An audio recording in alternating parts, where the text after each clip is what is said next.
Deuxièmement, lorsqu'on parle de transparence, on parle des caractères d'une chose ou d'une personne qui laisse voir ce qu'elle est réellement, qui ne cache rien et n'a rien à cacher.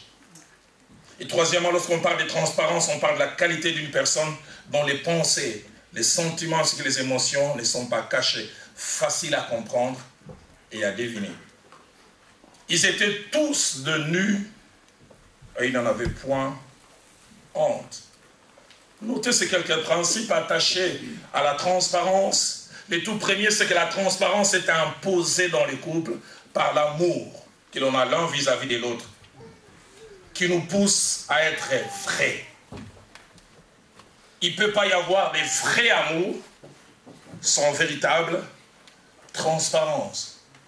Dans 1 Corinthiens chapitre 13, verset 5e ainsi que le verset 6e, parlons de ce que l'amour, le vrai, est censé être. L'apôtre Paul dit, d'un côté, à la fin du verset 5e, et de l'autre côté, au début du verset 6e, il dit l'amour ne fait rien de malhonnête. Or là où il y a absence de transparence, il y a malhonnêteté. L'amour ne fait rien de malhonnête. Et puis à la fin du verset 6, il dit l'amour se réjouit de la vérité. L'amour est toujours véridique. J'aime ce que la version Darby dit du verset 5e. Si Louis II dit l'amour ne fait rien de malhonnête, la version Darby dit l'amour n'agit pas avec inconvénance. L'amour ne fait rien de ce qui ne convient pas, de ce qui est contraire à la bienséance. Le verset 6e, la version Tob, les traduit en disant l'amour trouve sa joie dans la vérité.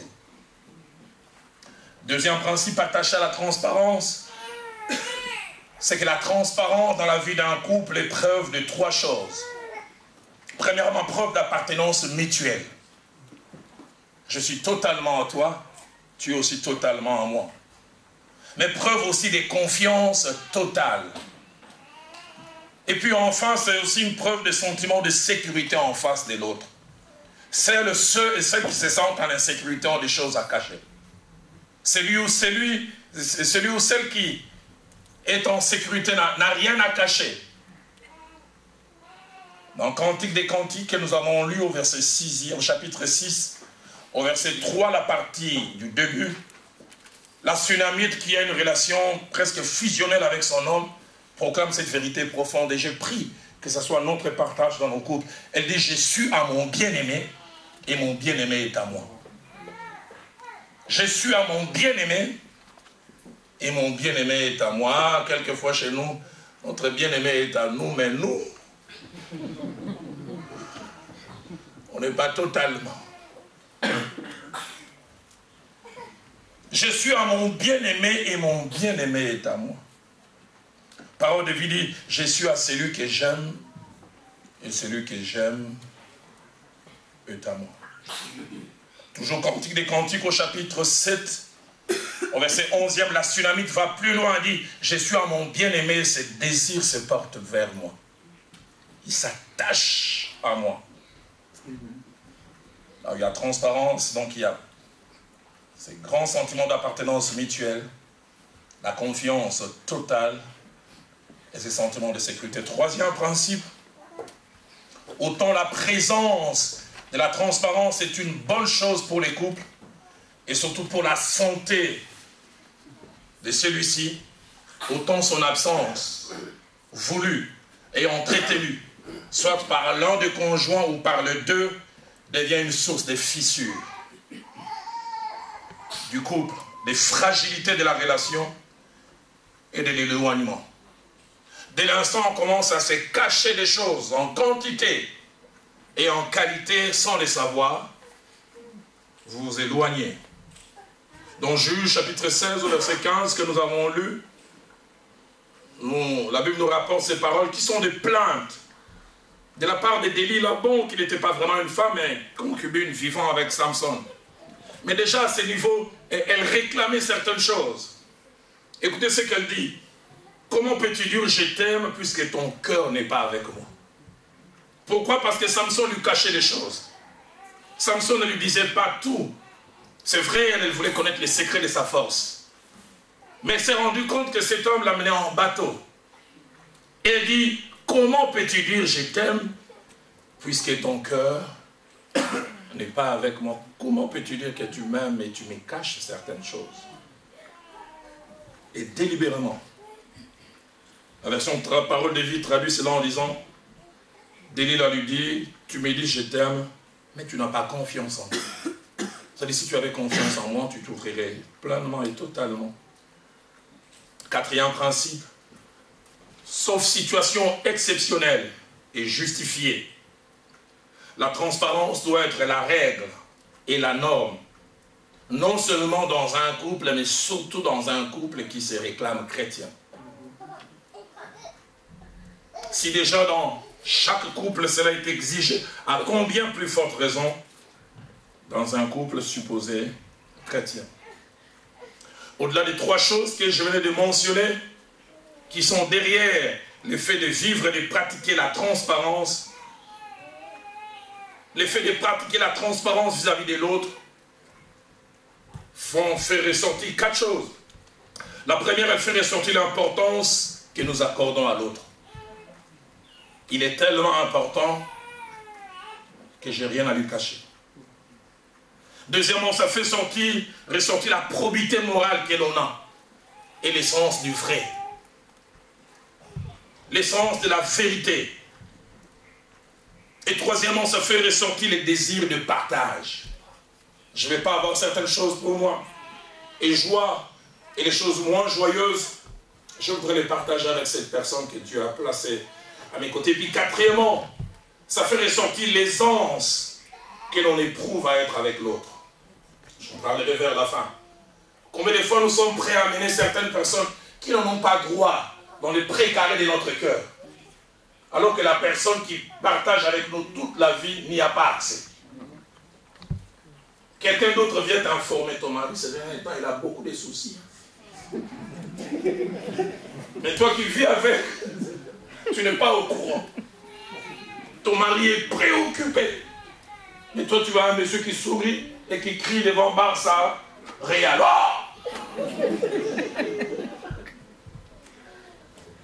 Et puis quelqu'un d'autre vient te dire, mais finalement, qui est époux, qui est épouse, et qui est ami tout court.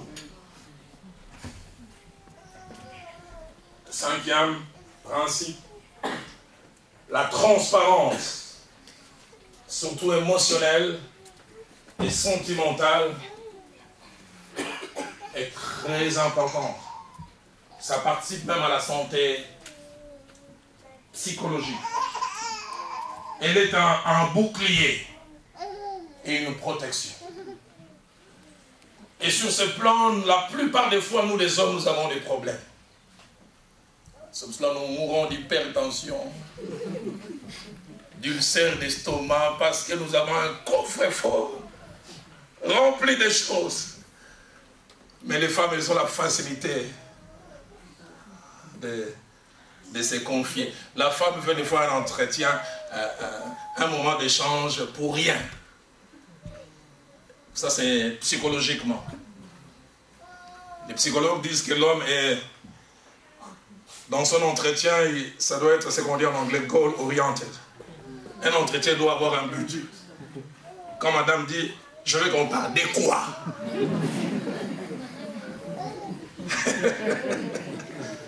Donne-moi la raison d'être. Mais la femme n'est pas comme ça, elle ne fonctionne pas comme ça. Elle veut de tout et de rien. Elle peut commencer à te parler de la maladie de l'enfant, puis de la maladie de l'enfant. Et tu vois, quand l'enfant, je l'amène à l'hôpital, j'ai rencontré l'autre qui portait un truc là rouge. Qu'est-ce que les trucs rouges? Et puis c'était beau ces trucs là rouges. Hein? Toi, tu as tendance à dire, reste sur la maladie. Mais la transparence émotionnelle, sentimentale, est un bouclier et une protection. C'est un réel besoin pour notre équilibre. Dans la vie, nous avons besoin de quelqu'un devant qui on peut être nu sans avoir peur. Devant qui on peut exprimer les choses qu'on ne ferait pas devant tout le monde. devant qui on peut, c'est décider de ne pas porter des masques. Et ces personnes devant lesquelles on s'ouvre comme ça sont des privilégiés. Parce que nous leur donnons accès à une partie de nous-mêmes où tout le monde n'a pas toujours accès. Souvenez-vous, les psychologues disent que chacun de nous a 3 identités. Il y a notre moi officiel, là tout le monde a accès. Et puis il y a les moi privés, certains privilégiés, et puis il y a les moi réels. Dans les moi réels, il n'y a que Dieu et nous-mêmes qui avons accès. Mais dans une vie de couple, surtout si l'on veut l'équilibre, l'autre doit avoir accès même dans ses moi réels. J'en parlerai tout à l'heure. Connaître tes craintes, tes préoccupations, tes projets, les choses qui te dérangent. Tu dois avoir quelqu'un devant qui tu ne fais pas les costauds, tu peux pleurer. Pasteur Hugues, tu pleures devant madame et puis tu viens et tu fais les référents Chisungu. C'est moi votre pasteur. Et madame peut dire, il y a 3 heures, il pleurait là. Mais il n'en parlera à personne. Amen. Amen. J'aime souvent donner ces 2 exemples, n'ayant pas forcément des rapports directs. 1 Samuel chapitre 20, au verset 41, la relation de David ainsi que Jonathan. Ils étaient à 3, il y avait David, Jonathan, puis il y avait un jeune homme qui était avec eux. Et quand ces jeunes hommes étaient là, c'était comme un témoin gênant, ils n'ont pas exprimé certaines choses. Mais là, il dit, après le départ du garçon, David s'éleva du côté du midi, puis se jeta le visage contre terre et se prosterna 3 fois. Les 2 amis s'embrassèrent et pleurèrent, mais j'aime la fin. David surtout fondit en larmes. Les grands David, les héros de guerre. Il avait quelqu'un devant qui il laissait tomber les masques. Jonathan, je suis dérangé. Jonathan, je ne sais pas qu'est-ce qui m'arrive. As-tu quelqu'un devant qui tu exprimes des choses comme ça? Et dans la pensée de Dieu, Dieu veut que ça soit ton époux, ton épouse. Nous le retrouvons aussi avec Jésus-Christ, au soir de sa vie terrestre. Les grands Jésus qui était l'épaule sur laquelle les disciples s'appuyaient. Il les amène à Gethsemane et le grand Jésus enlève les masques. Il dit à ses disciples, mon âme est triste jusqu'à la mort. Priez avec moi, restez avec moi. Cette transparence, elle est très importante. Ils étaient nus et ils n'en avaient point honte. Combien c'est important. 6e principe, c'est que la transparence dans la vie du couple ne doit pas être une réalité saisonnière, passagère, sporadique et même accidentelle. Elle doit être permanente. Elle doit être une réalité permanente. Et à ce titre, elle doit être présente à 2 moments importants. Et là, je voudrais m'adresser peut-être aux jeunes gens, filles et garçons qui ne sont pas encore mariés. Elle doit être à la genèse, permettez-moi le terme, au début de notre vie de couple. En tant que pasteur, ça fait 27 ans, je suis dans le ministère pastoral, que les jeunes gens, j'ai vu bâtir une relation aussi forte et supposée durable, mais sur l'opacité, sur des mensonges. Avant de venir ici en Europe, tu as laissé une fille de 8 ans à Ouagadougou, un garçon de 12 ans à Massina, et tu ne dis rien à l'autre. Et de temps en temps, quand des photos viennent, non, il semble que ces jeunes hommes t'appellent papa. Non, non, non, non, c'est un petit cousin.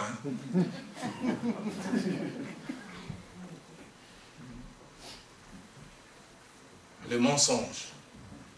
On ment sur l'identité. J'ai vu des gens prétendre avoir des biens qu'ils n'avaient pas, prétendre avoir un niveau scolaire ou académique qu'ils n'avaient pas, simplement pour se faire important. J'ai vu des jeunes filles, allez, ils tombent sur un jeune homme peut-être qui a bien marché correctement pour que la virginité ait une vertu, alors elle dit, oh, moi j'ai tellement déjà fonctionné, je suis en face d'un saint. Si je lui dis que j'ai beaucoup fonctionné, ça ne va pas marcher. À la limite, j'ai menti et puis je lui dis non. Ou bien alors, c'est une fois seulement. Et pourtant, il ne sait plus compter. Et puis un beau jour, la vérité finit toujours par vous rattraper et ça fissure les couples. Ça dérange. Dans 1 Corinthiens,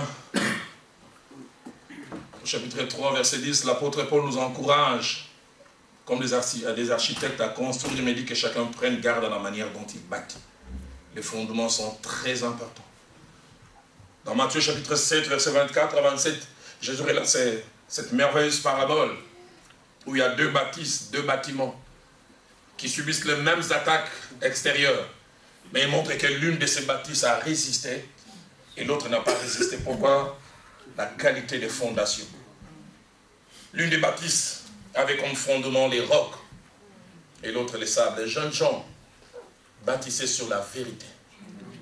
Bâtissaient sur la vérité, la vérité. J'aime souvent relater cette histoire. Je me retrouve au mois d'avril 2001. Je viens de prêcher à notre église de la Borne et puis un jeune homme me rejoint. Il dit, pasteur, je ne t'ai jamais connu. Je suis arrivé ici il y a 1 an et demi. Tu étais en Nairobi en train de faire ta formation. Mais le message que tu as enseigné m'a fortement touché. Il dit, j'ai quitté le Congo, j'avais 8 ans. Je suis venu m'installer en Belgique. Mais à l'âge de 12 ans, je ne sais pas très bien, par des amis, j'ai découvert ces penchants sexuels de l'homosexualité. Et je commençais à m'y donner. Au départ, c'était un peu comme un jeu, et puis finalement, je suis devenu, entre guillemets, quelqu'un connu dans ces domaines. Je faisais même ce qu'on appelle les gay pride, les défilés. Tout le monde connaissait cette inclinaison. On dit jusqu'à ce qu'il y a 3 ans, je me retrouve à une réunion, un soir, il dit vers 20h, dans une église. Les derniers souvenirs que j'ai, c'est 10 minutes avant 21h. On a lancé l'appel pour ceux qui voulaient accepter Christ comme Seigneur et Sauveur. Je me suis avancé. Et puis plus tard, quand je me suis réveillé, il était 3h du matin. J'avais des habits sales, j'avais des vomissures partout.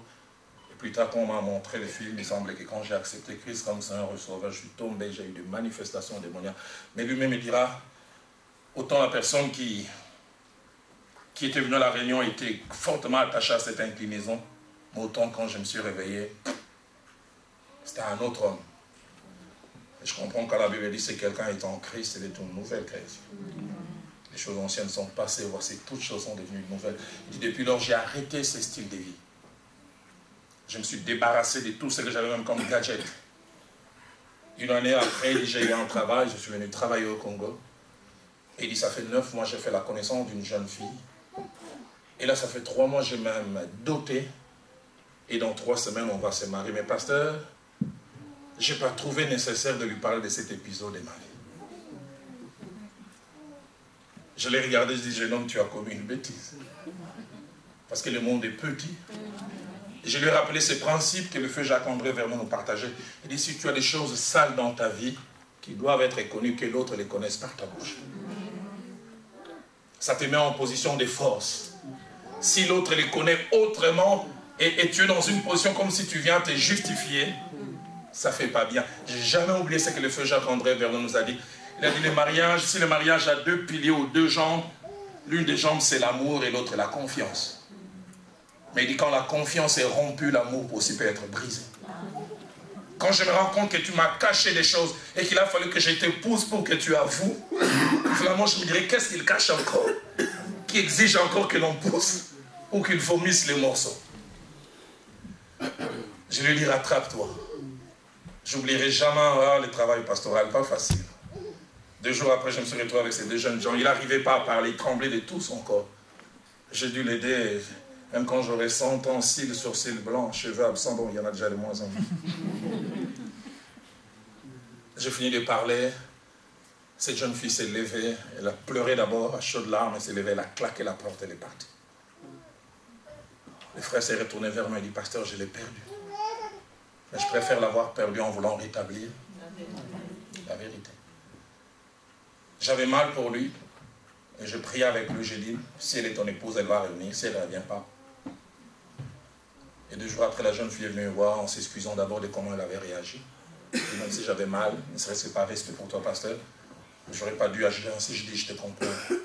Je t'attendais pas être un entretien normal, et tu as eu un choc, et quel choc. Je dis, je t'approuve pas, mais je te comprends. Puis il m'a dit, est-ce que tu peux appeler Monsieur, s'il peut revenir, comme il n'habitait pas loin, je l'ai appelé 15 minutes, il était là. La jeune fille le regardant dans les yeux, elle a dit, je vais t'épouser, tu seras mon mari. C'est vrai que tu l'as fait tardivement, mais tu l'as quand même fait. L'initiative est venue de toi. Quelques semaines après, j'ai bénissé le mariage. Ça, c'est l'un des mariages que j'ai béni avec le plus d'émotion. Le marié pleurait, la mariée pleurait, et imaginez-vous, le pasteur pleurait aussi. C'était tellement fort parce que je savais pourquoi. J'étais dans les secrets. Mais la meilleure, c'est 2 mois après. Les frères m'appellent quasiment comme s'ils voulaient casser mes tampons. Pasteur, la vérité est une bonne chose. Je dis, qu'est-ce qui se passe? Alors il s'est mis à m'expliquer. Il dit, on était chez nous.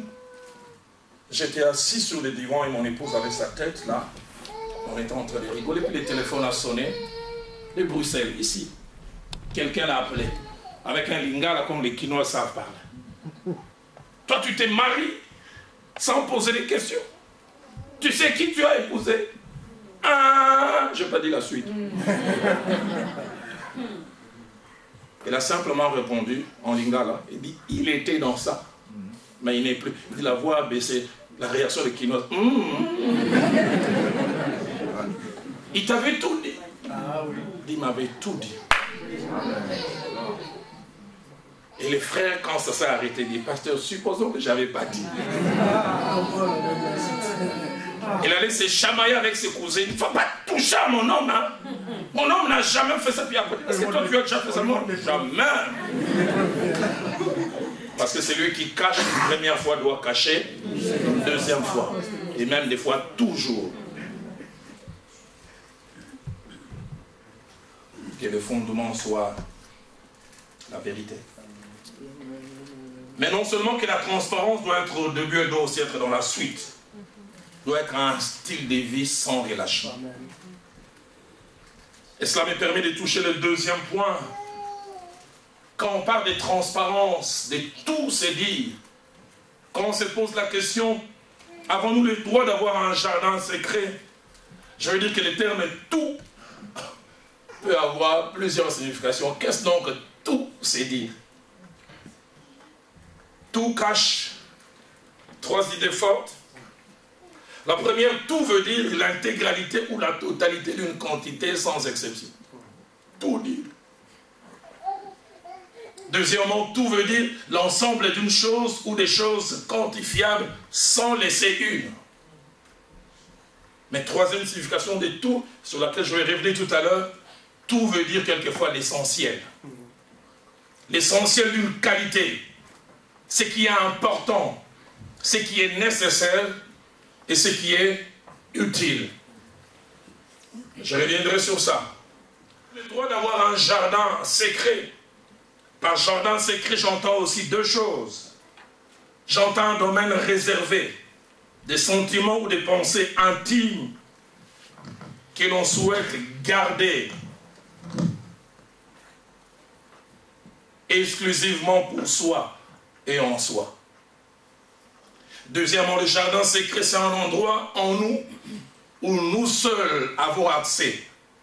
Et de temps en temps, ceux à qui nous donnons la permission.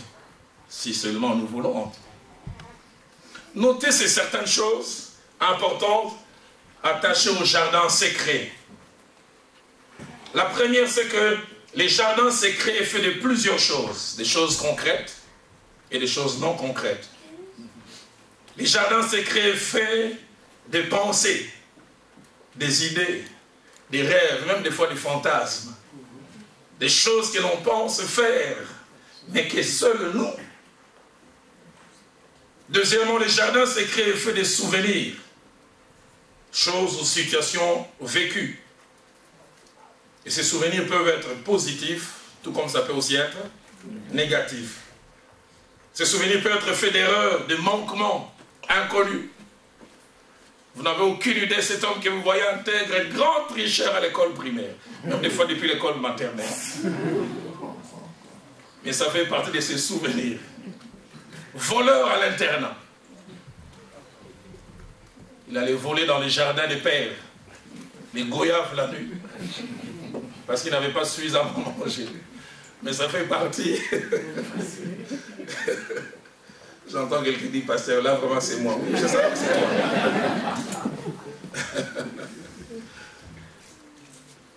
Mais les jardins secrets, ça peut aussi être des sentiments, des regrets, des sentiments, des hontes qu'on éprouve, des besoins refoulés, des sentiments non exprimés, des frustrations, des colères et des joies. Les jardins secrets peuvent être aussi attachés au futur. Tu vis avec, mais elle a peur de mourir. Elle ne te le dit pas. Chaque matin, elle se réveille et se dit, sûrement je vais mourir de la même maladie que ma mère.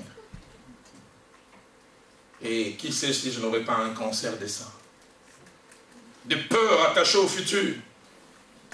Mon père est mort à 45 ans, j'en ai 40, ouais, je l'ai passerai. Petite peur, jardin secret. Mais des fois qu'ils n'osent pas te partager.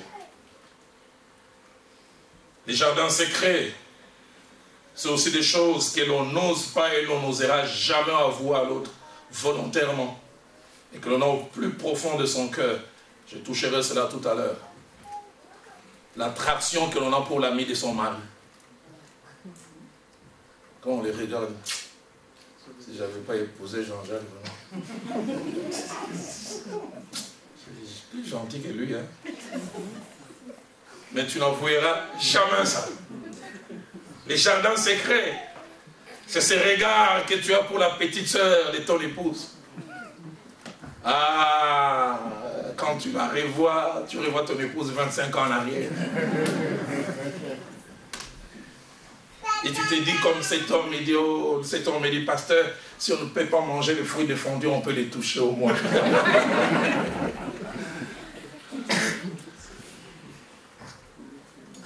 Ton épouse te posera même la question, ma petite soeur t'attire comme tu la regardes moi? Jamais. Moi, il n'y a que toi.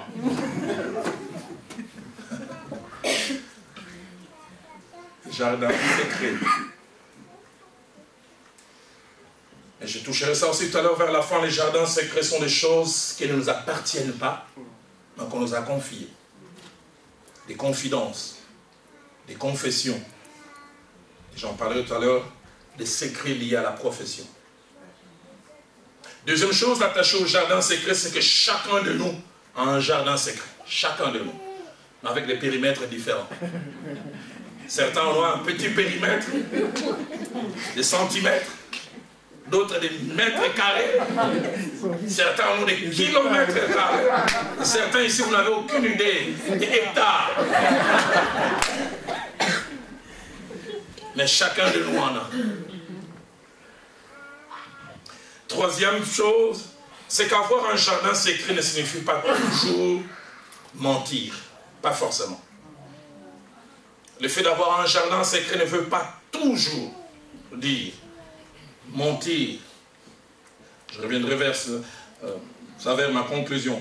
Quatrième chose, en rapport avec les temps, il y a deux sortes de jardins secrets. Premièrement, il y a les jardins secrets momentanés. Je finirai par le dire, mais c'est secret pour le moment. Je mets de l'argent de côté pour faire une surprise à mon mari les jours de ses 40 ans. Ça ne peut avoir de l'impact que s'il ne sait pas. Mais entre-temps, c'est un jardin secret. Je fais des économies pour organiser une surprise party les jours de ses 50 ans. Jardin secret. Dis-moi tout, chérie. Bon. Puisqu'on nous a prêché sur la vérité, pas des jardins secrets. J'ai préparé ça pour tes 50 ans, finalement.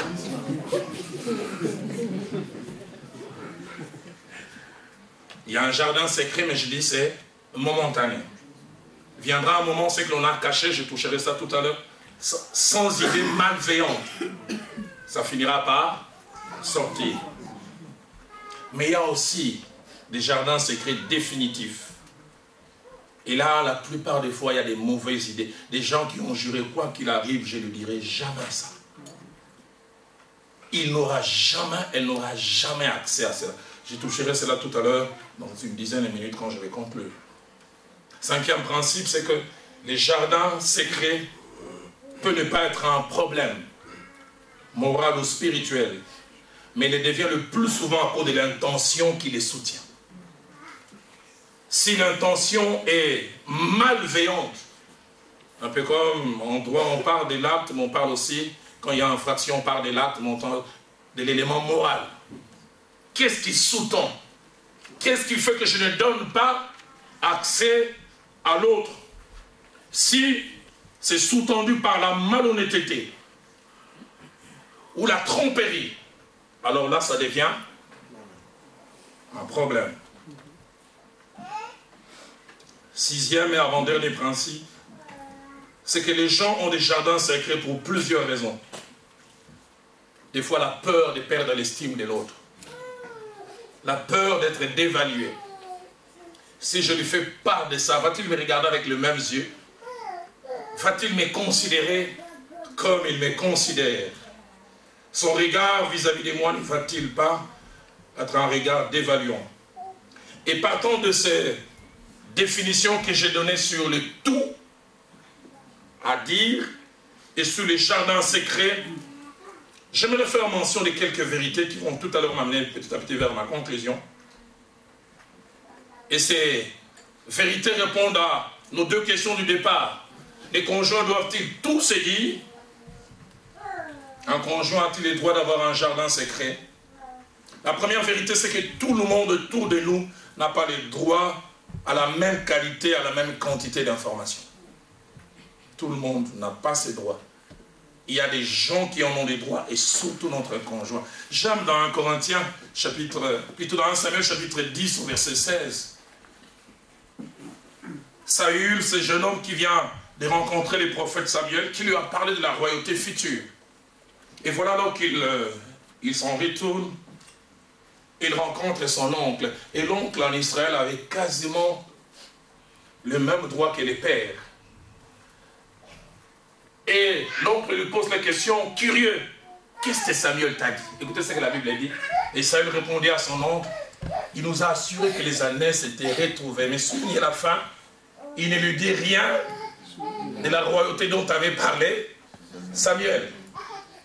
Il a posé une bonne question, mais je ne suis pas obligé de m'ouvrir à lui quantitativement et qualitativement. Deuxième vérité, il y a des personnes qui non seulement ont droit à certaines informations, mais ne pas le leur donner serait un mal et une entrave à notre relation. Ce sont les époux et les épouses. L'exemple que j'aime prendre, c'est Christ dans sa relation avec les disciples. Marc chapitre 4, verset 34, quand il enseignait en parabole, la Bible dit, il ne leur parlait point sans parabole, mais j'aime la suite, mais en particulier, il leur expliquait tout. Et avec son conjoint et sa conjointe, on doit avoir cette relation particulière. La version français courant dit en privé. La version Alfred Cohen dit quand il se retrouvait seul. Troisième vérité, les jardins secrets ayant comme soubassement ou raison d'être la malhonnêteté, la tromperie et l'hypocrisie, n'ont pas le droit d'exister dans nos couples. Sinon, ils mettent les couples en danger. La quatrième vérité, si tout veut dire l'intégralité ou la totalité de la quantité ainsi que de la qualité d'information que nous avons sans exception, alors je dirais tout ne doit pas être dit. On n'a pas forcément l'obligation de tout dire. Je rentre du travail, je dois faire comme un rapport. À 11h15, quelqu'un m'a vu, puis à 11h18, et puis à 11h22.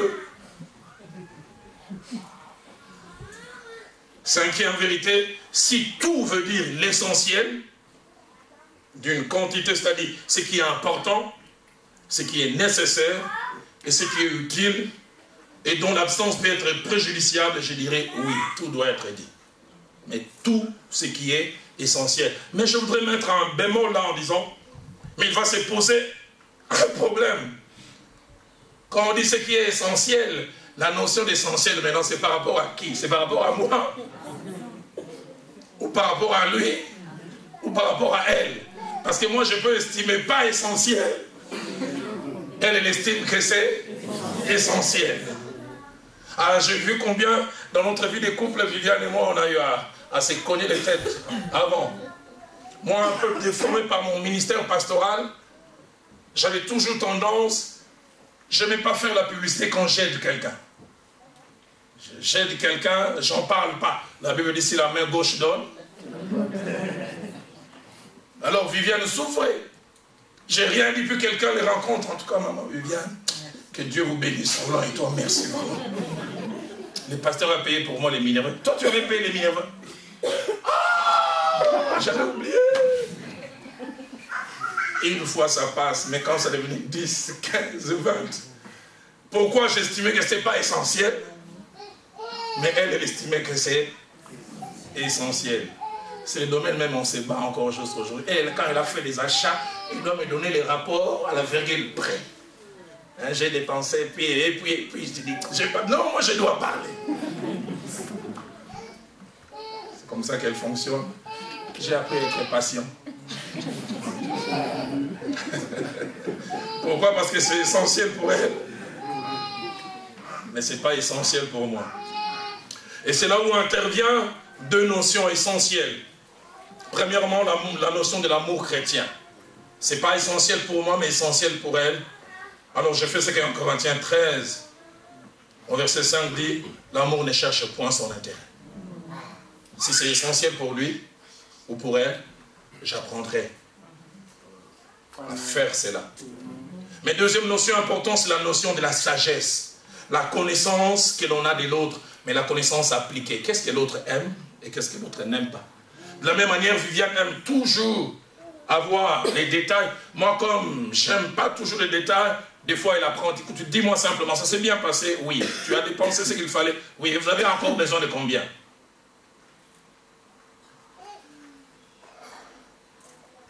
Septième vérité. C'est combien? Septième ou sixième? Septième. L'autre doit connaître mes projets, mes craintes, mes rêves et même mes luttes internes. Adam et Ève étaient tous de lui. J'insiste en disant dès le départ, combien de fois les gens connaissent nos craintes et notre épouse ne connaît pas? Connaissent nos rêves, notre époux ne connaît pas. Pourquoi l'autre a-t-il besoin de connaître? L'autre a le droit de savoir à cause de sa position à nos côtés. À cause du rôle qu'il joue. Et à cause de l'apport qu'il peut nous donner. L'autre est notre intercesseur. La quantité ainsi et la qualité d'information que nous lui donnons rendent capable l'autre de nous aider, de nous conseiller, mais de prier pour nous. Parce que Dieu l'a placé à nos côtés pour cela. Un jour, le pasteur Vernon me disait, Roland, même quand tu ne parles pas de tout avec ta femme, apprends à prier avec. Parce qu'elle dit, quand tu pries avec, sans le savoir si tu pries réellement, tu exprimes tes préoccupations les plus profondes, elle peut les connaître sans que tu les lui dises. Mais combien de couples, des fois, ils vivent des vies de prières parallèles. Ils prient presque jamais ensemble. Des fois, c'est dicté à vos horaires assez compliqués. Et puis le tout dernier point, c'est que il y a des domaines où des fois il est difficile, humainement parlant, de partager avec l'autre, bien que moralement c'est bien. J'en ai parlé tout à l'heure, le domaine sentimental, l'attraction que l'on ressent pour quelqu'un d'autre, qu'il est difficile pour un mari de dire, chérie, prie pour moi. Ça vient étant quand je vois ma secrétaire passer, mes genoux sont très chocs. Ça risque d'être un problème. La prochaine fois, la secrétaire passe, qu'est-ce que tu regardes?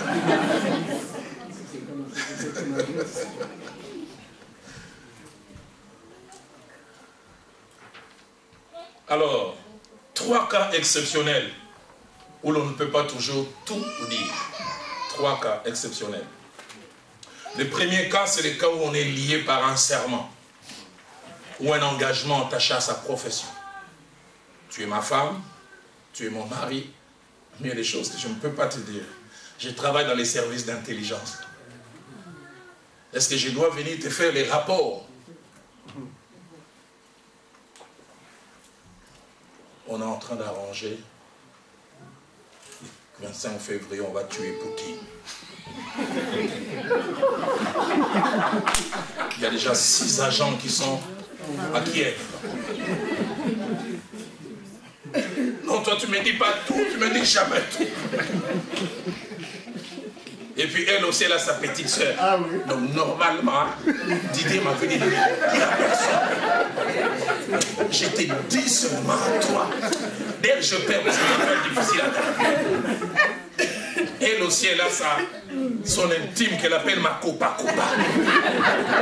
On m'a dit, mais non, je laisse, je ne vais pas dire. Et puis ça part, et puis ça part, et puis ça part. Il exerce des fonctions politiques. Il est lié par les secrets d'État. Doit-il tout dire? Il est magistrat, il est juge, il est inspecteur de police, il est inspecteur, enquêteur. Le secret de l'instruction, doit-il, au nom de la vie des couples, partager? Il est médecin, lié au secret. Telle personne est séropositive, telle personne est dans telle phase finale. Dis-moi un peu, ces patients qui venaient, ils ont problème, c'est quoi? C'est vrai, je suis ton mari, je suis ta femme, mais je ne peux pas. Ça peut même amener des problèmes. Je suis pasteur. Les secrets des cures d'âme. Combien de fois n'ai-je pas vu dans les églises connaître des problèmes à cause des femmes, des serviteurs de Dieu? Les maris estiment, au nom de tout dire, chérie, tu vois le papa qui est sorti en entretien. On parle de 2 enfants là qu'ils ont, il en a 8. Je ne sais pas comment parler à sa femme. Il a pleuré. Tu dis à madame, et c'est parti. Je ne dis pas qu'il ne faut jamais dire. J'en parlais tout à l'heure vers la fin. Je tombe vers la fin. Plus la fin montre de plus de capacités à gérer, plus tu peux t'ouvrir. Deuxième cas où on ne peut pas tout dire. Des gens nous ont confié des choses. Et on est lié par serment. Moi, il m'est arrivé, j'ai un entretien, quelqu'un dit, pasteur, j'ai parlé à toi, mais je ne veux pas que tu en parles à ta femme. Si je prends l'engagement, Roland, tu as parlé à nous, je lui ai promis, je ne vais rien te dire. Mais toi aussi, hein. Troisièmement, des injonctions reçues de la part de Dieu. Dieu peut nous imposer un silence sur un point. Daniel chapitre 12, verset 4. Dieu dit à Daniel, toi Daniel, tiens secrète ces paroles. Je te les donne, Daniel, même si tu es marié, garde-le. Juge chapitre 16, verset 16 à 17 que nous avons lu. Samson était lié par les secrets comme naziréen. À ne pas parler de certaines choses. Mais quand Daniel l'a poussé, il a ouvert son cœur, il a parlé des choses qui ne devaient pas faire mention. Mais je peux aussi ajouter un appendice, nécessité momentanée, liée à certaines raisons, et c'est là nous donnons l'exemple que nous avons lu au départ d'Abigaïl. Dans Samuel 25, 14 à 19, son mari vient de fauter. David a envoyé une délégation pour venir chercher de l'aide. Et Nabal les a rudoyés. Il a parlé durement. Et puis David a décidé que Nabal doit mourir. Et quand on vient apprendre à Abigaïl, quand Abigaïl apprend ça, il connaît son mari. Le but pour lequel je vais poser cet acte, c'est d'éviter que le pire arrive. Mais je sais, si je lui dis, il ne va rien faire. Et nous l'avons lu. Abigaïl a pris des choses, il ne dit rien à son mari. Mais quand on voit les contextes, le but, ce n'était pas de cacher indéfiniment. Je veux essayer d'aller désamorcer cette bombe. Et puis je reviendrai lui dire, je fais ça, j'ai assumé. Et je conclus, avant de laisser un petit moment d'intervention, 3 choses à éviter en matière de transparence qui déciment les couples. La première des choses, c'est cacher à l'autre délibérément et intentionnellement des choses qu'il avait droit et qu'elle avait droit de savoir. Parce que comme je l'ai dit, si il ou elle finit de savoir par un autre canal que nous, cela crée un problème énorme. délibérément, avec de mauvaises intentions, je ne veux pas lui dire, la confiance est rompue. Or, la confiance est très nécessaire dans la vie du couple. C'est cette croyance spontanée ou acquise à la valeur morale ou aux vertus d'une personne qui exclut d'imaginer la tromperie. Elle est très importante. C'est crédit accordé à quelqu'un qui enlève toute méfiance ou doute vis-à-vis de la personne, elle est très importante. J'aime ce que Proverbe 31, verset 11, parlant de la femme dite vertueuse, il dit, le cœur de son mari a confiance en elle. Et ça doit être vice-versa. Deuxième chose à éviter dans la vie des couples, dans le domaine de la transparence cachée à l'autre, délibérément, intentionnellement, des choses jusqu'à la mort. Jusqu'à la mort. Et là, c'est nous, la spécialité de nous les hommes. J'ai 3 fois assisté à des deuils qui ont failli se transformer en bastonnade. Une femme qui a accompagné son mari 6 mois sur les lits de l'hôpital, qui a souffert avec. Les jours où le mari meurt, les gens se mettent à pleurer, à part les 4 enfants qu'ils avaient. Ils voient 3 certifiés, ces copies certifiées conformes du mari qui entre dans la parcelle avec une maman qui pleure. Et il semble que tout le monde, les oncles, savaient, sauf elle. Et celle qui devait avoir la douleur pour son mari, elle m'a dit, pasteur, si on me donnait une chicotte, je vais les frapper. J'ai vu cette femme était devenue indifférente. Alors que c'était l'os de ses os et la chair de sa chair. Et dit, j'en veux aux morts. Je me souviens quand on est allé au cimetière, il dit, pasteur, s'il m'était permis, j'ai envie de cracher. Et de l'injurer, le coup à poids. Menteur. Homme, faisons sortir les dossiers secrets. N'attendons pas. Tu veux rendre l'âme, tu n'as même pas les noms complets. J'ai un enfant qui s'appelle Ya. Tu dis, ça finit par quoi?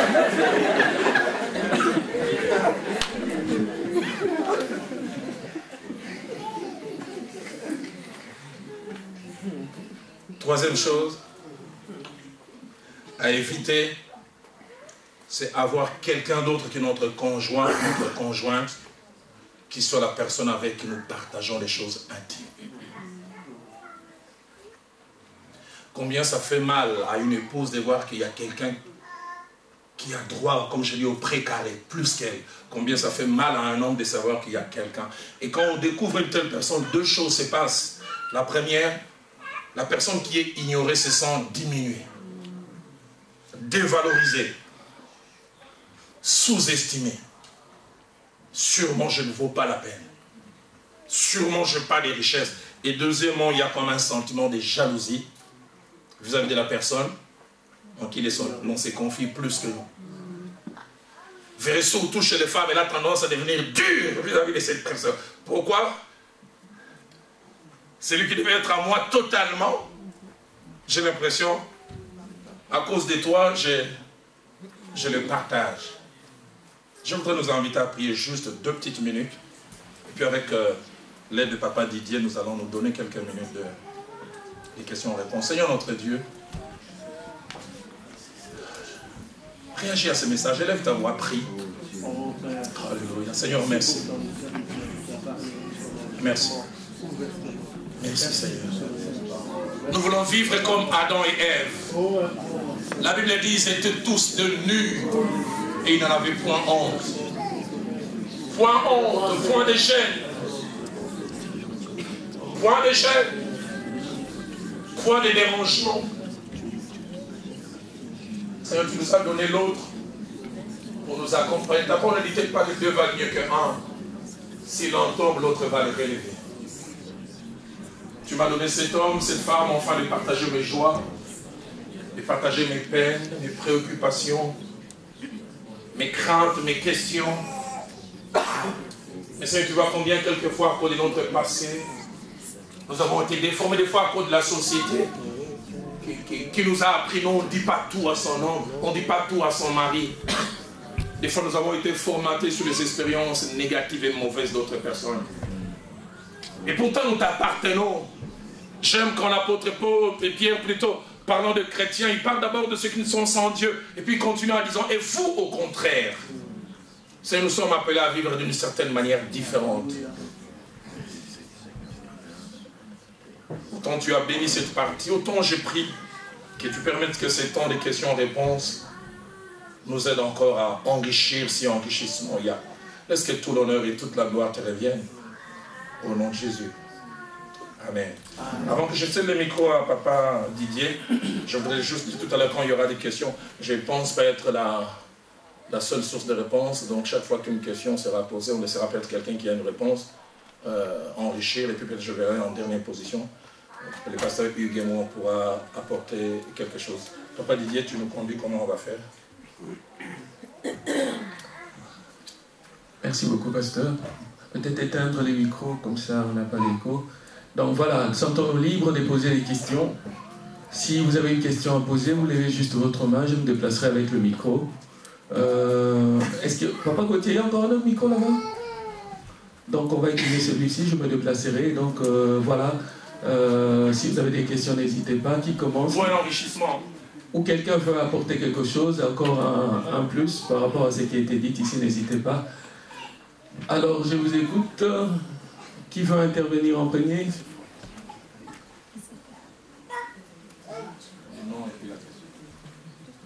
Il n'y a pas de petites questions. Moi je veux. Oui. Les noms de la question. Voilà, je suis le frère Mich et j'aimerais poser une question au sujet du secret familial. Parce que j'ai vu une fois dans un film qu'il y a des secrets comme ça qu'on confie qui restent dans la famille. On ne sait pas dire à son conjoint ou sa conjointe. C'est souvent des secrets qui sont graves, je ne sais pas. Voilà, c'est la question. Et alors vous répondez à pasteur, vous répondez à... Je suis les deux. Vous répondez après ou bien... On peut prendre trois questions et puis vous répondez... Les quatre, c'est mieux. Ok. Deuxième question, vous voyez, c'est une question très très importante qu'a posé le frère Mich. Donc voilà, toutes les questions sont vraiment importantes. Le deuxième? Alors comme je l'ai dit tout à l'heure, je veux d'abord savoir, est-ce que quelqu'un a-t-il un apport par rapport à cette question que Mich a posée? Quelqu'un pense intervenir, réagir? Qui veut nous aider? Y a-t-il quelqu'un? Oui, vas-y. C'est monsieur Costaud, je l'ai connu, il avait 8 ou 9 ans à l'école d'hymne. C'est notre bébé à l'école d'hymne de là-bas. Non, mais bon, par rapport au secret de famille, je pense, ce qui me vient à l'esprit, en premier lieu, c'est le fait que quand vous vous mariez, vous devenez une seule personne, selon la parole. Et je pense qu'il y a des secrets qui sont lourds à porter et qu'en partageant avec l'autre, on peut psychologiquement, voire spirituellement, se débarrasser de ce fardeau lourd pour nous. Je suis marié depuis près de 10 ans et je pense que si ma belle famille a des secrets, ils ont des secrets de famille, je les respecte. Je ne suis pas demandeur de connaître nécessairement. Mais si je les apprenais par d'autres personnes, je me sentirais, par exemple, exclu de la famille. Je me dis, si j'appartenais, si ils avaient réellement pris le temps de m'adopter, ils m'auraient confié ce secret-là. Mais je pense aussi qu'il faut donner du temps. Vu la lourdeur, parfois, de l'événement. Donc, il peut s'agir ici de l'inceste, il peut s'agir des lourds fardeaux. Mais le temps fait que, bon, comme dit le verset que le pasteur m'a dit, le fer aiguise le fer. Donc voilà, avec le temps, on arrive à s'emboîter et à se libérer. Voilà. Qu'est-ce qu'il a grandi notre enfant? Quelqu'un d'autre peut apporter en plus une merveilleuse réponse? Oui? C'est Madame Mich. Sandra. Oui, bonsoir. Moi, je pense que si ça pas trait avec son épouse... Soit dit en passant, Mich, c'est mon neveu, donc il ne veut pas dire mon secret. C'est le fils à... Bon, si je dis à votre manière, à vous occidentaux, je dirais ma cousine. Mais bon, j'ai eu déjà une réunion des familles à cause de ça. Bon, maintenant, amené devant la Cour suprême. Chaque fois, je dis ma soeur. Parce qu'une cousine m'a amené devant mon père. Papa, on l'a amené ma cousine. Donc, nous éloigne. Donc, ma soeur, hein, tu entends, hein? J'ai dit ma soeur. Oui, ok. Moi, je pense que si ça ne concerne pas son mariage, ou bien ça n'a rien à voir avec son épouse, il a le droit de cacher. Hein, parce que ce n'est pas important pour son épouse ou son époux.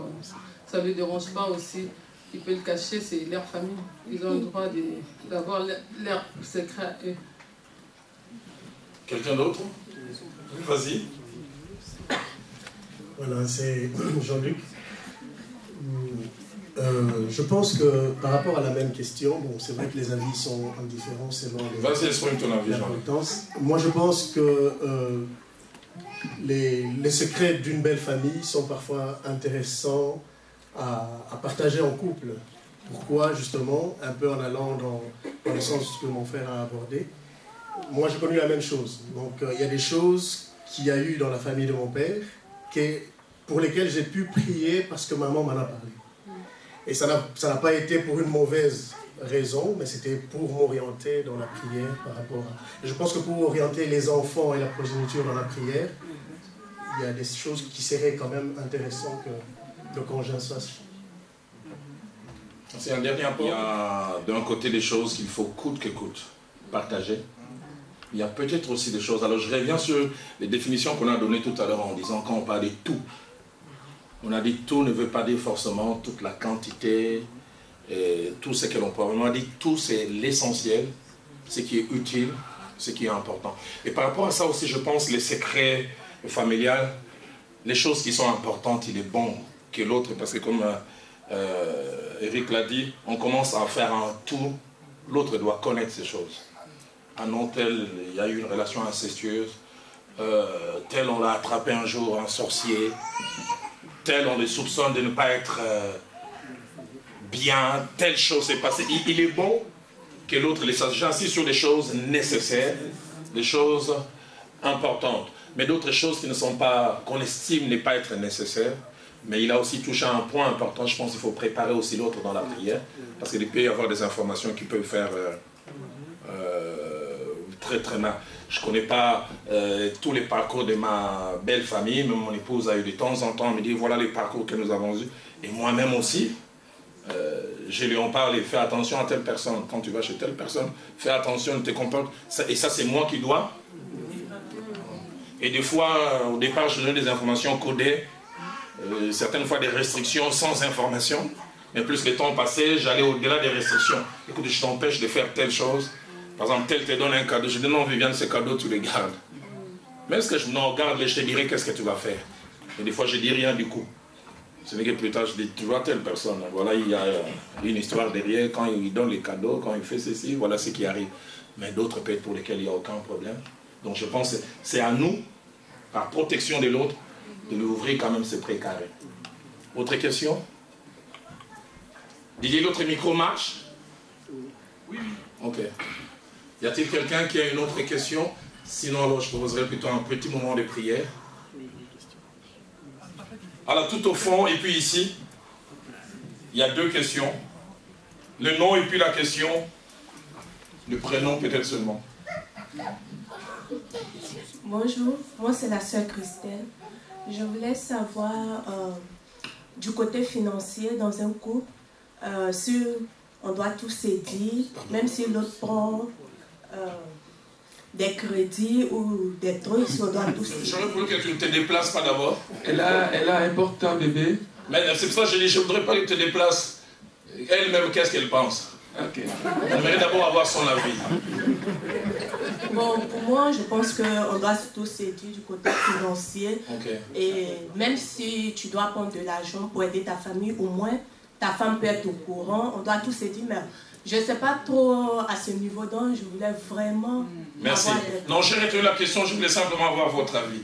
Il y avait un autre doigt qui s'est levé, ici, juste derrière papa. Papa Anciala. Le prénom et puis la question.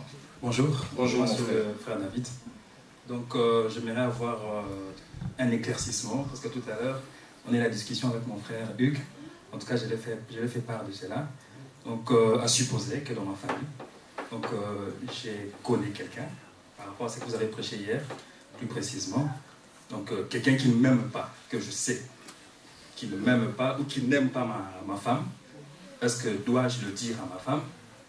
Ou si oui, mais dans quelle mesure et à quel moment? Encore une question?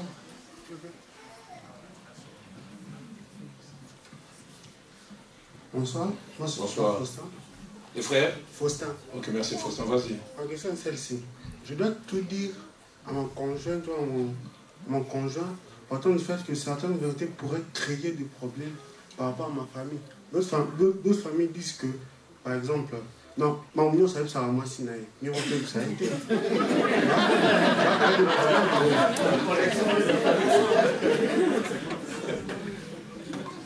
Une dernière question, comme ça. Une question par là? Ah, vite. C'est intéressant les questions. Bon, moi, ma question n'est pas vraiment axée sur la famille, mais plutôt sur le travail. Donc, ayant travaillé dans le domaine médical, on est soumis au secret médical. Mais j'ai eu une situation où un neveu très proche était dans un état critique et je me suis rendu compte que de la famille, il n'y avait que moi qui le savais. Pourquoi? Parce que c'est moi qui devais préparer les poches de sang pour l'enfant.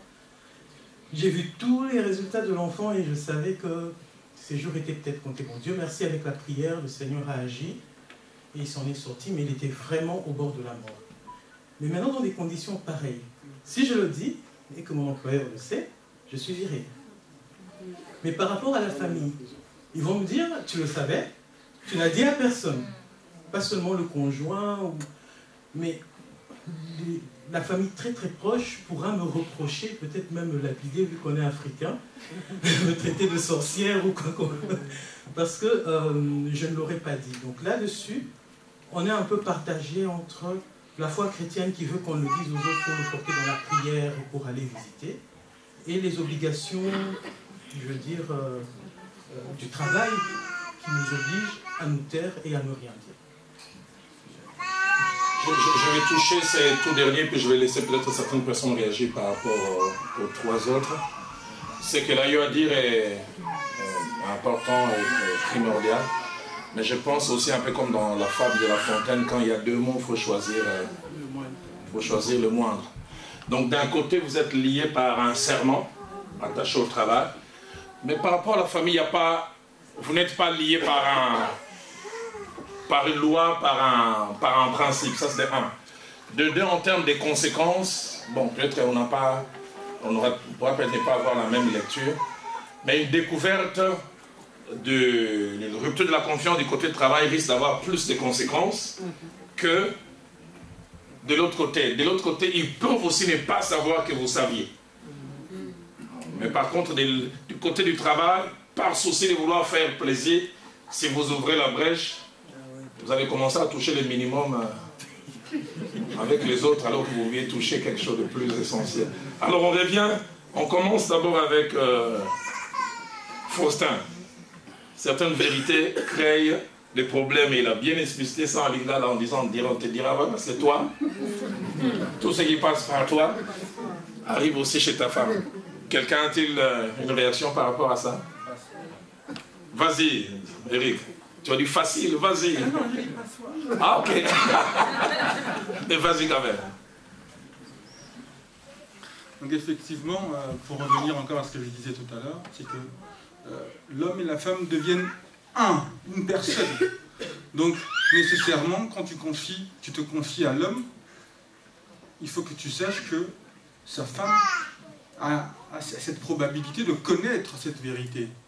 Bon, la loi nous enseigne aussi que les femmes de médecins, par exemple, sont aussi soumises à ce secret professionnel.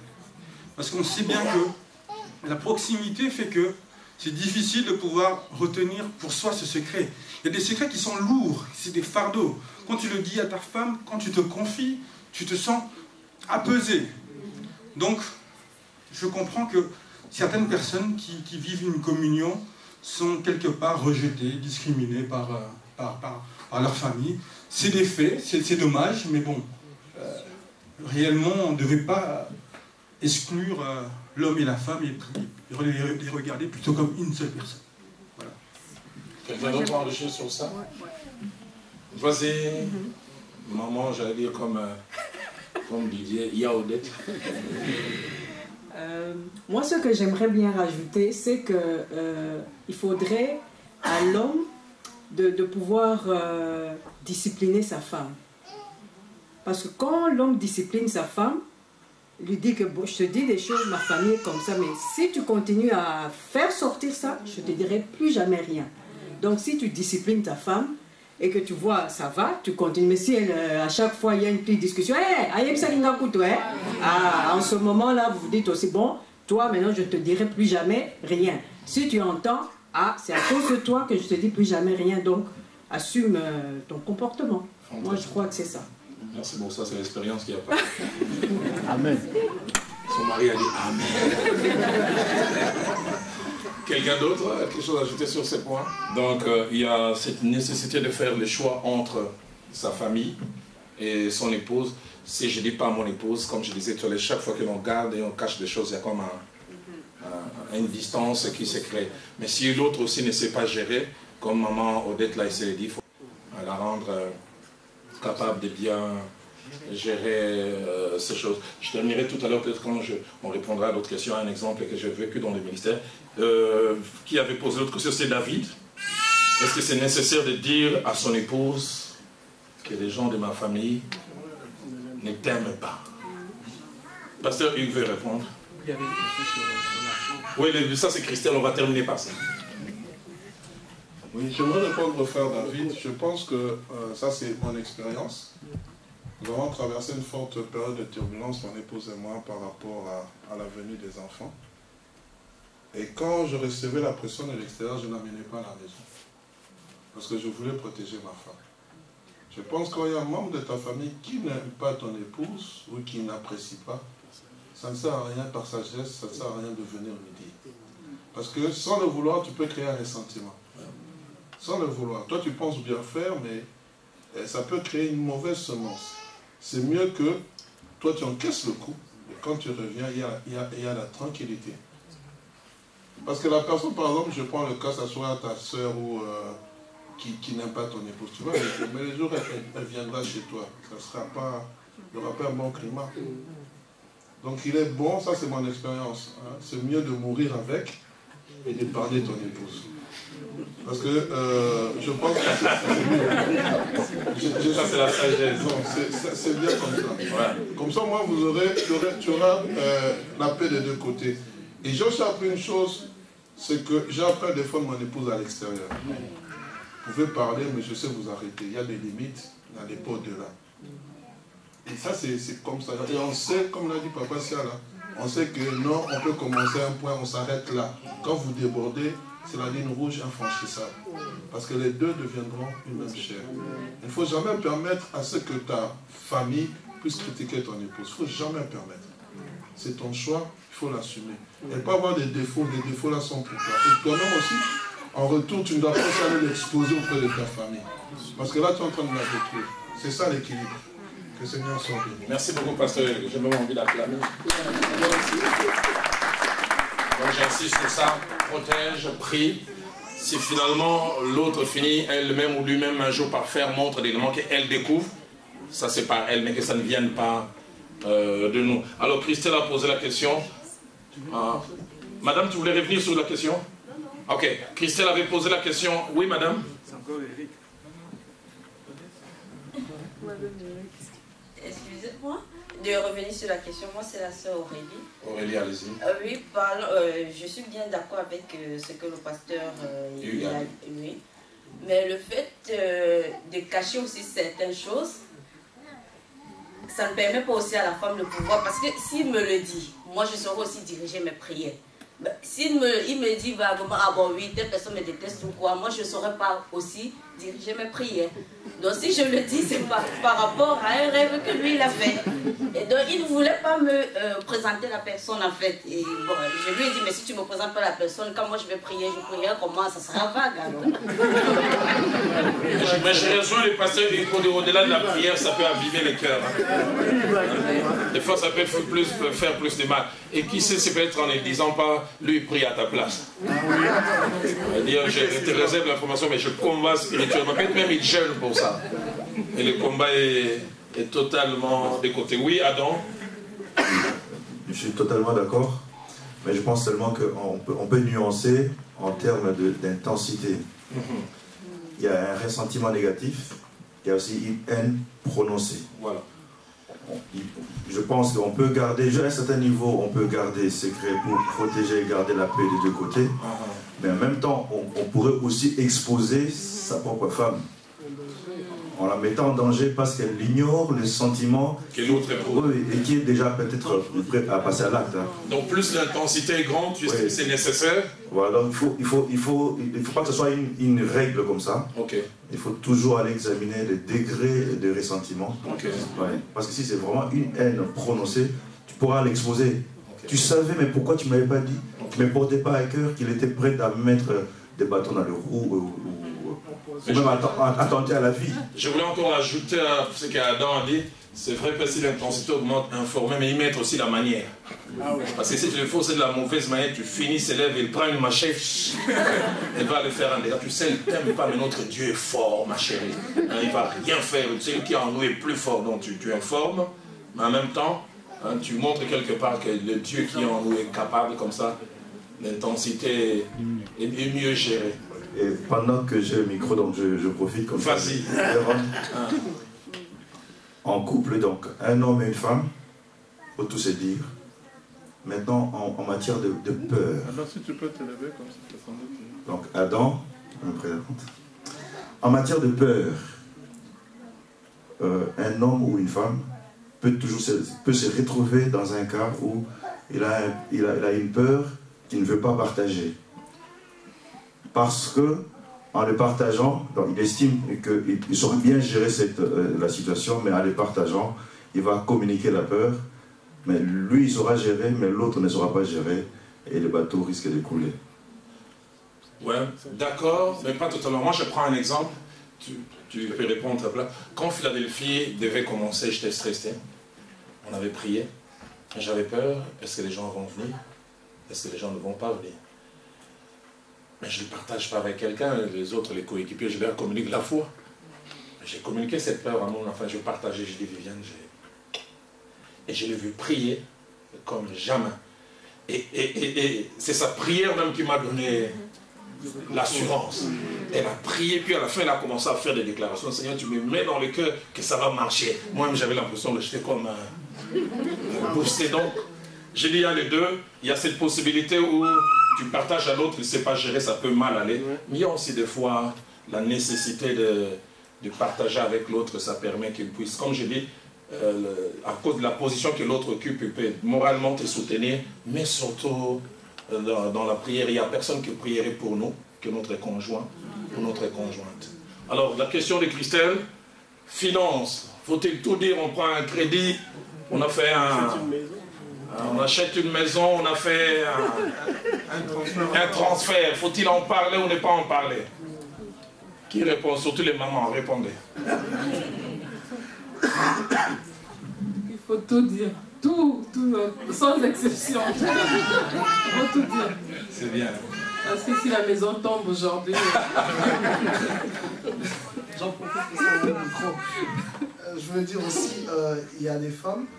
Le problème est que les tempéraments des femmes, il y a des choses que tu veux dire à ton épouse. Deux fois, tu vas par 4 chemins juste un peu pour l'embrouiller, mais tu vois déjà sa réaction. Ça aussi, il faut se souvenir. Parce qu'il faut tout se dire, mais est-ce qu'ils sont prêts à tout assumer, accepter, comprendre, digérer tout ce que vous voulez? Ça, c'est très important aussi.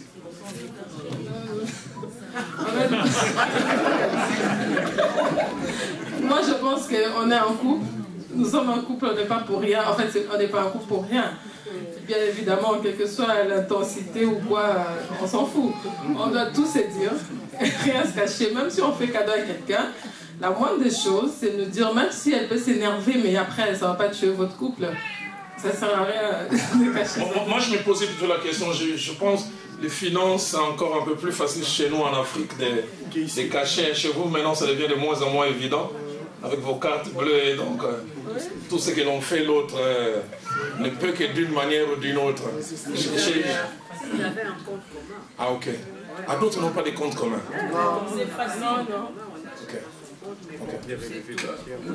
Pasteur, vous terminez peut-être, puis... Pasteur, il voulait réagir.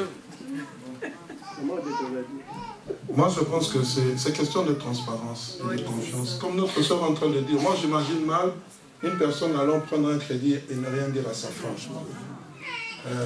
Ou en tout cas, j'imagine mal. Surtout si on est enfant de Dieu. Il y a des gens qui le font. Mais si vraiment vous aimez votre épouse, avant même d'aller prendre le crédit, vous venez partager. Lui dire, voilà, nous sommes peut-être dans une situation de difficulté financière où j'aimerais prendre un crédit pour telle chose. Parce qu'au cas où vous n'arrivez pas à rembourser le crédit, tôt ou tard, ça va se savoir. C'est-à-dire que le huissier viendra saisir les biens. Vous pouvez être pris seul, mais du moment où vous habitez avec la personne, même elle aussi, on peut prendre ça sur son salaire. Et c'est encore mieux de lui dire qu'elle puisse apprendre, comme le pasteur l'a dit, de la bouche d'une autre personne. Moi, je pense aussi, deuxième des choses, en matière de transparence de salaire. Le salaire. Oui. Okay. Il est même bon. Dans ce domaine aussi. Oui, il faut en parler. Il faut en parler. Même les allocations, il faut en parler. Moi, avec mon épouse, quand l'argent passe, je lui dis, voilà, j'ai reçu autant. Voilà, on a des factures à payer. D'autres n'en parlent pas. Je ne sais pas. Voilà ce que je fais avec, voilà ce que je fais avec, voilà ce... Bon, elle ne demande pas les détails près.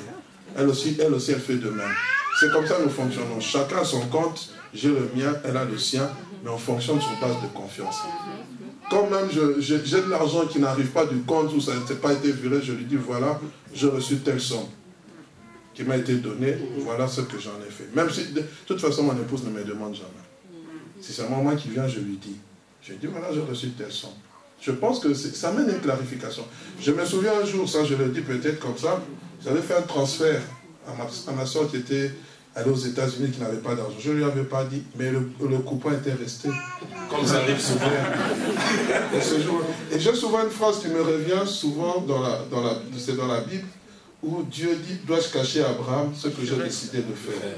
Et ça me revient souvent. Je dis, si Dieu a plutôt ça pour Abraham, pourquoi moi je dois cacher à mon épouse quand je dois faire quelque chose? Je pense que c'est ça qui amène une certaine confiance.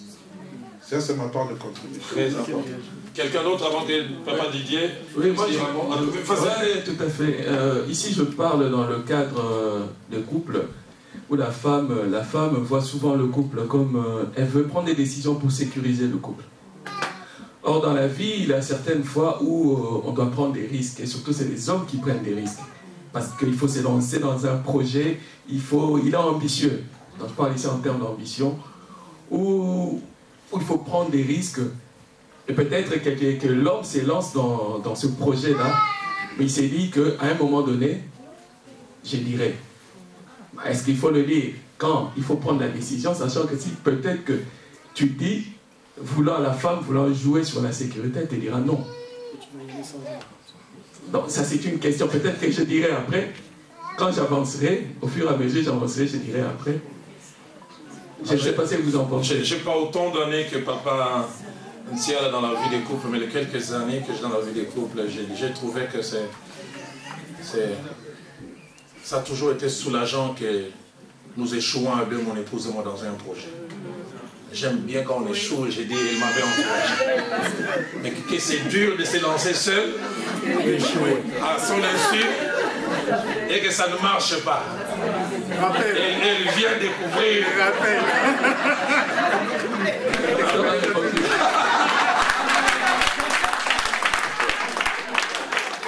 Les échecs qu'on a connus à deux, c'est relaxant. Et des fois même tu peux dire, c'est elle qui a incité qu'on fasse, non? Mais quand tu as fait à son insu et que ça n'a pas marché, des fois il te dit rien, tu regardes simplement. Quand il faut dire, tu vois là où tu nous as amenés. Donc, maman Christelle, on veut dire, l'idéal serait vraiment qu'on fasse tout ensemble. La transparence, surtout dans le domaine financier. Et le pasteur Hugues en a parlé, ça peut amener toutes sortes de conséquences. Tu t'es engagé seul et puis finalement, ça redevient, c'est un problème à nous deux. Je peux être saisi, j'ai suivi des cas que j'ai gérés à Paris comme ça, où on est même en train de vouloir saisir une maison qu'ils sont en train d'acheter ensemble, simplement parce que quelqu'un s'était engagé seul. Et puis le pasteur Hugues a parlé, il y a toujours une petite maladresse. Tu as fait un transfert en Afrique, tu n'as pas dit à l'autre, il est en train d'arranger les pantalons pour amener, puis il découvre un petit coupon. Ça fait pas bien. Et puis, il vient te poser la question, départ sans avoir vu... Toi, tu avais envoyé de l'argent en Afrique, moi? Non. Et ça, c'est quoi? Et quand on t'a coincé, finalement, tu montres le CD, donc il y a des choses qu'il ne me dit pas.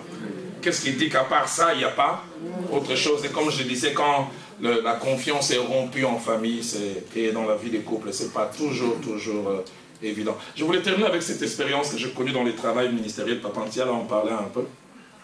J'ai un couple que j'ai accompagné à l'église là-bas, j'étais tout jeune dans les ministères. Et puis ils sont allés suivre les merveilleux enseignements au ministère de combat spirituel. Ils avaient 32 ans de vie de couple. Et puis là, on leur a obligés de faire table rase du passé. Et puis comme ils tenaient écoute à ce que ça se fasse devant un serviteur de Dieu, je les ai accompagnés. 38 ans de vie commune. Ah, j'oublierai jamais. Le mari a commencé à dire, tu vois, quand on était à Ilebo, ta voisine là, j'ai triché avec maman et tombé tout. J'ai la voix de la gars.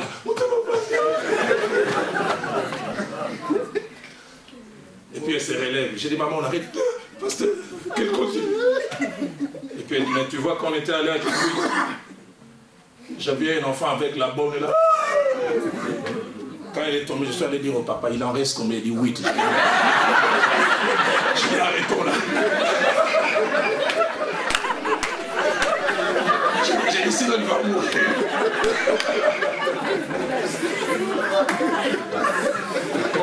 C'est vrai des fois la transparence, mais il faut aussi voir le fait que ça veut avoir. Allez, que Dieu nous bénisse.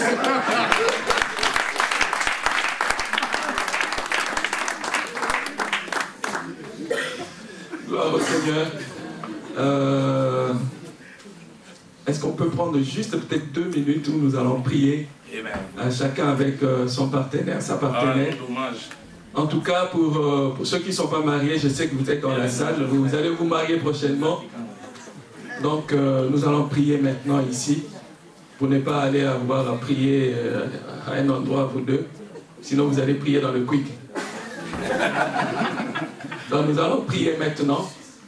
Alors chacun rejoint sa partenaire et nous allons prier ensemble. Peut-être tu veux venir, on va prier. J'ai envie de te demander pardon pour plusieurs choses. On répare à 0. Alléluia.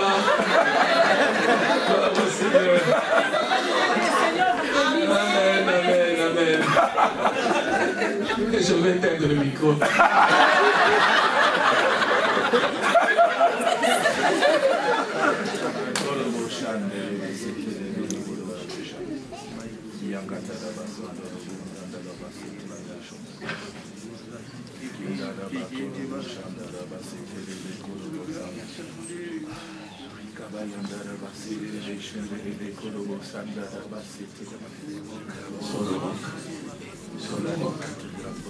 Tu as dit, celui qui avoue ses transgressions et les exauce tient miséricorde.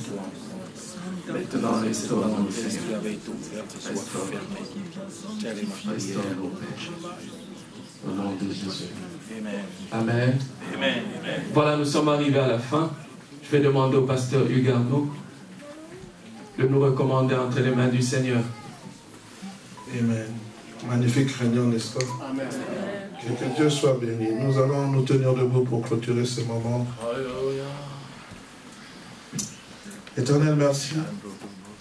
Merci parce qu'aujourd'hui, tu as voulu dévoiler, Seigneur, certaines choses qui sont cachées, ou des choses qu'on ne connaissait pas, ou qu'on ignorait.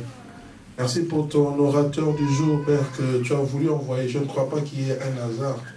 Alors que ton serviteur Didier avait préparé ce sujet, qui était combien intéressant, mais tu as voulu, Seigneur, nous envoyer, Seigneur, ton serviteur pour le donner. Nous voulons d'abord le bénir. Lui, son épouse, ses enfants, ainsi que son ministère, le ministère auquel tu l'as appelé. Je suis en train, Seigneur, de demander ta grâce. Renouvelle encore l'intelligence, renouvelle en lui l'onction nécessaire pour qu'il continue, Seigneur, à faire le travail. Et surtout, Père, garde-le pour qu'il soit un modèle pour plusieurs. Seigneur, se tenir dehors de cette chair, c'est certes un privilège, mais c'est aussi une responsabilité, Père, Dieu de gloire. Car, Père éternel, il doit être un modèle. Et nous voulons qu'il prêche, Seigneur, ce qu'il vit. Et Seigneur, et non qu'il prêche les choses qu'il ne vit pas. Seigneur, préserve-le, qu'il soit toujours fidèle à son épouse. Nous avons entendu Papa Sial dire qu'il a 75 ans de mariage. Seigneur, nous voulons aussi qu'avec Maman Viviane, qu'ils atteignent de longues années, Seigneur, de vie de couple. Et qu'ils puissent, Seigneur, nous prêcher une expérience et un vécu qu'ils ont derrière eux. Seigneur, bénis le ministère dans le ministère. Sois avec eux, Père. Soutiens-les. Soutiens ta servante alors qu'elle est en train de... Elle est là à Kisangani. Seigneur, que la grâce puisse l'accompagner. Alors que nous sommes en train de prier pour ce département, je prie que ce département puisse encore s'étendre, que ce département aille de l'avant, Père. Seigneur, nous voulons voir des couples accourir. Nous voulons voir, Seigneur, des couples ébranlés, Seigneur, retrouver, Seigneur, confiance en eux-mêmes pour continuer cette marche. Nous voulons voir des couples disloqués, Père éternel, Dieu de gloire. Seigneur, revenir ensemble et continuer la marche. C'est possible. Seigneur, nous voulons aussi voir ces couples, Seigneur, qui sont ensemble encore s'affermir davantage. Alléluia. Modèle pour ceux, Seigneur, du dehors. Tu as dit, nous sommes le sel de la terre et la lumière du monde. Éternel, s'il te plaît, soutiens maman Odette, soutiens le frère Hugues, soutiens son épouse Francine. Éternel Dieu de gloire, enracine encore ce département de couple ici à la bord. Nous te prions pour la prochaine réunion et la retraite qui aura lieu au mois d'octobre. Nous savons que tu vas faire des merveilles. Nous savons que ce sera un moment de restauration, un moment de bénédiction. Seigneur, merci pour tous ceux et celles qui se sont déplacés en ce lieu. Alors que nous voulons quitter cet endroit, nous te demandons de nous raccompagner dans nos domaines respectifs. Nous te recommandons le culte de demain entre tes saintes mains. Éternel, nous voulons nous réjouir dans ta présence. Allons dans la paix du Seigneur, au nom de Jésus. Amen. Amen.